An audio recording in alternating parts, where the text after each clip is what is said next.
Gold Rush Season 15 finale aired as a 2-hour special on Discovery Channel April 18, 2025.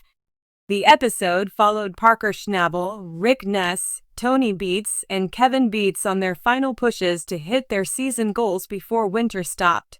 After months of setbacks like machinery breakdowns, harsh weather conditions, and pressure, the final weigh-ins revealed whether or not their ill-fated decisions throughout the season had paid off. Parker Schnabel started the season with a goal of 10,000 ounces of gold, then dropped it to 8,000. Despite investing in a new claim at Gold Run and enlisting old equipment like the Rock Gobbler, he finished the season with 6,837.04 ounces. While this amounted to over $18.3 million, it was still short of the goal. Reflecting on the result, Parker said, "Meanwhile, Rick Ness, Tony Beets, and Kevin Beets also faced high stakes and unpredictable outcomes. Each miner's decision shaped their final total, with some exceeding expectations and others falling short." As the season wrapped, the cast looked ahead to what's next, with Parker's statement hinting at a return in Season 16. As the Gold Rush finale progressed, Rick Ness and his team braved freezing temperatures to keep sluicing without breaks. They aimed to finish strong despite mechanical setbacks, including a snapped belt on Monster Red and a leaking water line under the wash plant. Ryan Kent found a temporary fix for the shaker deck, and the crew worked through the challenges until they had to shut down early. At the final weigh-in, Ness initially revealed 110.79 ounces, but then surprised the team with canisters totaling 411 ounces from Vegas Valley. The total haul across 6 months came to $4.5 million.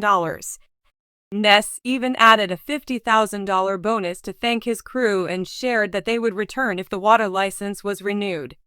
Tony Beets and his family were also in high gear. Running 3 wash plants, Harold, Sluice-A-Lot, and Trommel, the Beets crew handled bursts and repairs to deliver one of their best seasons yet. Monica oversaw Harold, which pulled in 46.56 ounces. Cousin Mike added 211.88 ounces, and son Mike at Paradise Hill brought in 228.07 ounces. Tony's total came to 5,777.12 ounces, which was over 777 ounces more than their original goal. Their success marked a major milestone for the family as they wrapped up the season together. Kevin Beets started his first season as an independent mine boss at Scribner Creek alongside his partner, Faith Tang, in Gold Rush. Though they faced crew shortages and a shredded feeder belt, they managed to install a replacement and continue sluicing. Over 3 weeks, they collected 375.80 ounces, bringing their total to 1,056.57 ounces. Their portion added over $1 million to the broader Beets family total, which reached more than $18 million. Meanwhile, Parker Schnabel dealt with challenges across multiple wash plants, including Roxine, Bob, and the Rock Gobbler. His initial 10,000-ounce goal was eventually adjusted to 8,000. Near the end, Parker turned to Gold Run, a newly purchased site where he hoped to find enough paid dirt to close the gap. Wash Plant Bob at Bridge Cut produced 343.07 ounces, Roxanne from Elbow Cut brought in 306.03 ounces, and the Rock Gobbler at Gold Run finished with 99.20 ounces. The combined output added 749.02 ounces, raising his season total to 6,837.04. Despite missing the mark, Parker's earnings surpassed previous years of Gold Rush. Parker Schnabel's journey on Gold Rush has been one of the most compelling in the show's long history. Over the years, Parker has transformed from a young, ambitious miner with little experience into one of the most successful and well-known figures in the world of gold mining. His determination, work ethic, and knack for leading a team have earned him respect from fellow miners and fans alike. But even for someone as skilled and relentless as Parker, not every season ends in victory. In the Season 15 finale of Gold Rush, Parker faced one of the most frustrating moments of his mining career. After months of hard work and the constant pressure of mining in the unforgiving terrain of the Yukon, Parker's team came up short, falling behind their target gold haul. The season finale marked a rare setback for Parker, who is known for pushing his limits and achieving huge gold hauls year after year. The finale left Parker and his fans disappointed, but as he famously stated, "I don't like being a loser." In this article, we'll take a closer look at Parker Schnabel's emotional reaction to the finale, how he dealt with the setback, and what he plans to do to make a comeback in the seasons ahead. We'll also explore the bigger picture of Parker's career, his relentless drive to succeed, and how he handles defeat. The Gold Rush Season 15 finale, a shocking setback. The finale of Gold Rush Season 15 was a turning point for Parker Schnabel. Throughout the season, Parker had been working tirelessly to meet his ambitious gold haul target, even bringing in extra equipment and a bigger crew to help. His team faced numerous challenges, including mechanical failures, difficult weather conditions, and the pressure of working in one of the harshest environments on the planet. Despite his best efforts, Parker's team came up short in their final haul. They had mined through tons of dirt and rock, and despite all the resources at their disposal, they weren't able to meet their goal. For Parker, this was a devastating blow. Throughout his career, he had built a reputation for consistently meeting and exceeding expectations, and falling short in this high-stakes season was a rare failure that weighed heavily on him. It was clear that Parker felt the sting of failure in a way that few could relate to. In a show known for its extreme highs and lows, the finale showcased one of Parker's most vulnerable moments. Fans were accustomed to seeing him as a driven, almost invincible figure, but in this episode, they saw a more human side of Parker, someone who deeply cared about his work and the success of his team. "I don't like being a loser," Parker's emotional response. In the aftermath of the finale, Parker made no effort to hide his frustration and disappointment. In a candid moment, he said, "I don't like being a loser."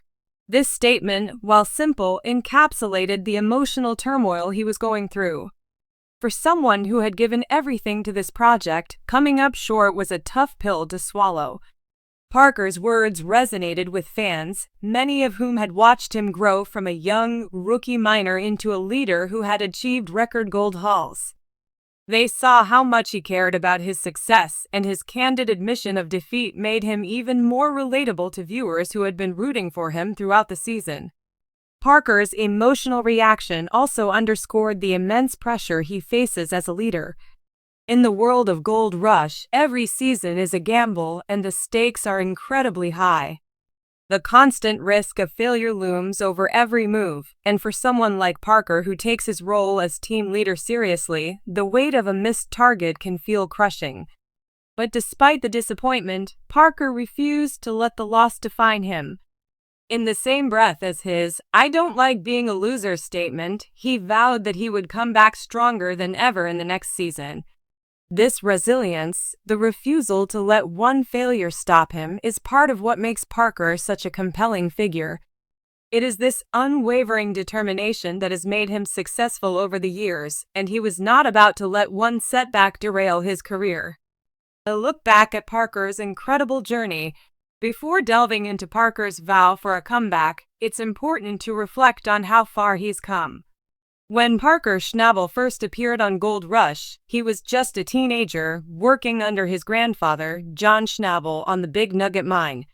Parker had little experience, but his determination to prove himself and his quick learning abilities quickly caught the attention of the show's audience.